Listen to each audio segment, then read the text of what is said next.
성경 읽어주는 남자입니다.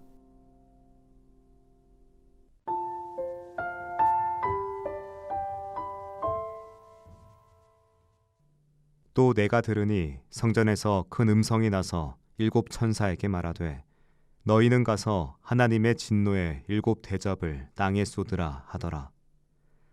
첫째가 가서 그 대접을 땅에 쏟음에 악하고 독한 헌대가 짐승의 표를 받은 사람들과 그 우상에게 경배하는 자들에게 나더라. 둘째가 그 대접을 바다에 쏟음에 바다가 곧 죽은 자의 피같이 되니 바다 가운데 모든 생물이 죽더라. 셋째가 그 대접을 강과 물 근원에 쏟음에 피가 되더라. 내가 들으니 물을 차지한 천사가 가로되 전에도 계셨고 시방도 계신 거룩하신 이여 이렇게 심판하시니 의로우시도다. 저희가 성도들과 선지자들의 피를 흘렸으므로 저희로 피를 마시게 하신 것이 합당하니이다 하더라. 또 내가 들으니 제단이 말하기를 그러하다. 주 하나님 곧 전능하신 이시여 심판하시는 것이 참되시고 의로우시도다 하더라. 넷째가 그 대접을 해에 쏟음에 해가 권세를 받아 불로 사람들을 태우니 사람들이 크게 태움에 태워진지라.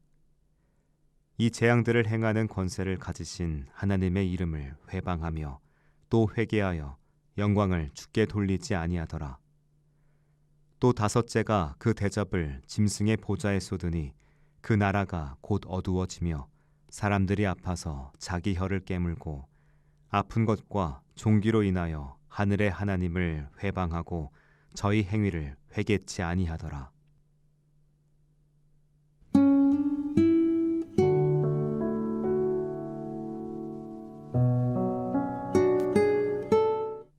사랑하는 여러분, 오늘은 하나님의 엄중한 경고의 메시지를 전하고자 합니다. 요한계시록 16장은 앞장에서 예비된 하나님의 최종적인 진노, 즉 일곱 대접 재앙이 실제로 쏟아지는 모습을 생생하게 묘사합니다. 특히 이 본문은 첫 다섯 대접 재앙을 통해 죄에 대한 하나님의 철저한 심판을 보여주면서도 동시에 극심한 고통 속에서도 회개를 거부하는 인간의 완악한 불신앙을 극명하게 드러냅니다. 오늘날 우리 사회 곳곳에서 나타나는 불의, 탐욕, 차별, 그리고 무분별한 환경 파괴와 같은 문제들은 심판이 단지 먼 미래의 이야기가 아님을 경고합니다. 이 말씀 앞에서 우리는 겸손히 하나님의 공의를 묵상하고 우리의 삶과 우리가 속한 공동체의 모습을 성찰해야 할 겁니다.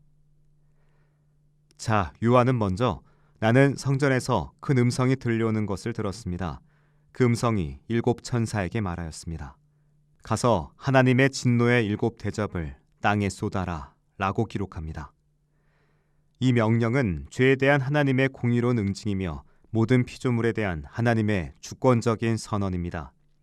이어서 첫째 천사가 대접을 쏟자 첫째 천사가 가서 자기 대접을 땅에 쏟으니 짐승의 표를 받은 사람들과 그의 우상에게 경배한 사람들에게 악하고 독한 헌대가 생겼습니다. 출애굽기의 독종 재앙을 연상시키는 장면입니다. 짐승에게 속한 자들, 즉 세속 권력과 타협하여 불의한 체제에 순응하거나 이익을 쫓아 인간의 존엄성을 해친 자들에게만 임하는 표적 심판을 의미합니다. 불의한 시스템에 편승해 약자를 착취하거나 공공의 이익을 해치는 행위에 대한 준엄한 경고가 아닐 수 없습니다. 우리는 혹 이러한 짐승의 표를 받는 영혼을 잠식하는 삶의 방식으로 살고 있진 않은지 스스로를 냉철하게 돌아봐야 합니다. 둘째와 셋째 대접은 생명을 파괴하는 심판을 보여줍니다. 둘째 천사가 자기 대접을 바다에 쏟으니 바다가 죽은 사람의 피같이 되고 바닷속에 있는 모든 생물이 죽었습니다. 그리고 셋째 천사가 자기 대접을 강과 물 근원에 쏟으니 그것들이 피로 변했습니다. 애굽의 첫 재앙을 연상시킵니다. 생명의 근원이 파괴되는 전례 없는 규모의 재앙으로 죄악으로 오염된 세상에 대한 하나님의 철저한 심판을 나타냅니다. 특히 무분별한 개발과 소비로 인한 환경 오염, 생명 경시 풍조가 심각한 오늘날 이 재앙은 우리에게 깊은 성찰을 요구합니다. 인간의 탐욕과 불의한 시스템이 자연과 생명을 파괴할 때 그 결과가 얼마나 참혹할 것인지에 대한 예언적 경고입니다. 오염되는 물과 공기, 죽어가는 바다는 이미 우리가 경험하는 작은 대접 재앙이 아닐까요? 자, 그러나 이 재앙은 하나님의 공의로운 심판입니다. 물을 담당한 천사는 지금도 계시고 전에도 계셨던 거룩하신 분, 주님께서는 이렇게 심판하시니 의로우십니다. 그들이 성도들과 예언자들의 피를 흘렸으니 주님께서는 그들에게 피를 주어서 마시게 하셨습니다. 이것은 그들이 받아 마땅합니다 라고 말합니다. 또 제단에선 그렇습니다. 주 하나님, 전능하신 분, 주님의 심판은 참되고 의롭습니다 라는 음성이 들려옵니다. 하나님의 심판이 잔혹해 보일 수 있습니다. 그러나 그 이면에는 죄에 대한 절대적인 공의가 존재하며 약자들의 고통과 희생이 결코 잊히지 않고 반드시 보응받는다는 진리가 전제되어 있습니다. 정의 실현과 약자를 돌보겠다는 하나님의 변함없는 의지를 보여주는 겁니다. 교회는 이 음성에 귀 기울여 약자들의 아픔에 공감하고 그들을 위해 예언자적 목소리를 내야 할 사명이 있습니다. 넷째와 다섯째 대접은 고통과 어둠의 심판을 보여주면서도 인간의 완악함을 극명하게 드러냅니다. 넷째 천사가 자기 대접을 해에 쏟으니 해가 불로 사람들을 태울 권세를 받았습니다. 사람들은 큰 불길에 탔으나 그 고통 중에서도 하나님의 이름을 비방하고 회개하여 당신께 영광을 돌리지 않습니다. 다섯째 천사가 자기 대접을 짐승의 보좌에 쏟으니 그 왕국이 어둠으로 뒤덮이고 사람들은 고통으로 혀를 깨물었습니다.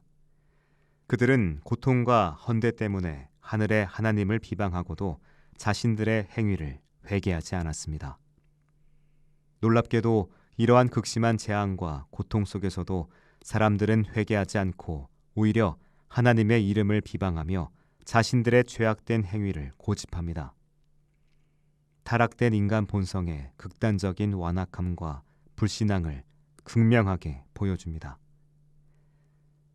재앙의 목적인 회개가 이루어지지 않는 비극적인 현실을 강조합니다.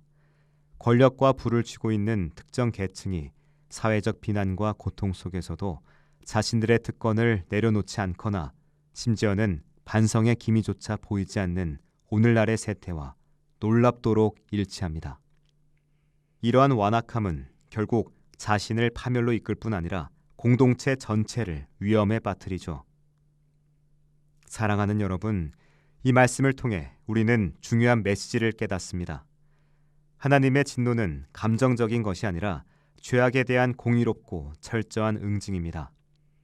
이 심판은 세상의 불의를 바로잡고 당신의 거룩함을 드러내는 행위입니다.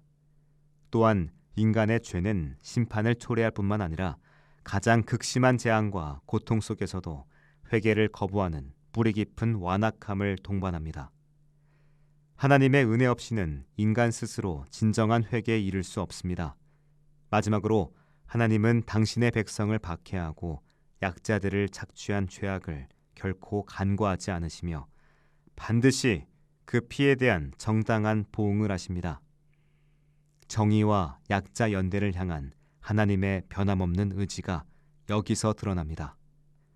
지금 세상에서 경험하는 기후위기, 사회적 불평등, 전쟁, 팬데믹과 같은 크고 작은 고통과 재앙들은 단순한 불행으로 치부할 것이 아니라 하나님께서 주시는 회개의 기회와 경고로 받아들여야 합니다. 재앙은 우리가 자연과 이웃에게 행한 불의에 대한 성찰을 의미하며 우리에게 주어진 사회적 책임을 다하라는 하나님의 부르심입니다. 세상적인 안락함이나 우상 숭배에 빠져 영적으로 무감각해지지 않도록 경계하고 물질이나 성공보다 하나님을 더 사랑하고 의지하는 삶, 즉 평등과 공동선, 약자에 대한 연대를 추구하는 삶을 살 것을 다짐합시다. 극한 상황 속에서도 회개를 거부하는 인간의 완악함을 보며 하나님의 은혜 없이는 진정한 회개가 불가능함을 인정하고 더욱 겸손히 주님의 긍휼을 구할 것을 다짐합니다. 또한 우리가 받은 은혜를 통해 세상에 회개의 메시를 전하고 불의에 침묵하지 않는 예언자적 목소리를 내는데 헌신해야 합니다. 하나님의 공의로운 심판을 피할 길은 오직 진정한 회개와 예수 그리스도를 통한 구원에 있음을 담대히 선포합시다. 기도하겠습니다. 주님, 세상의 모든 고통과 재앙 속에서 인간의 완악함을 깨닫고 진정으로 회개하며 주님의 공의와 사랑을 실천하게 하소서. 아멘.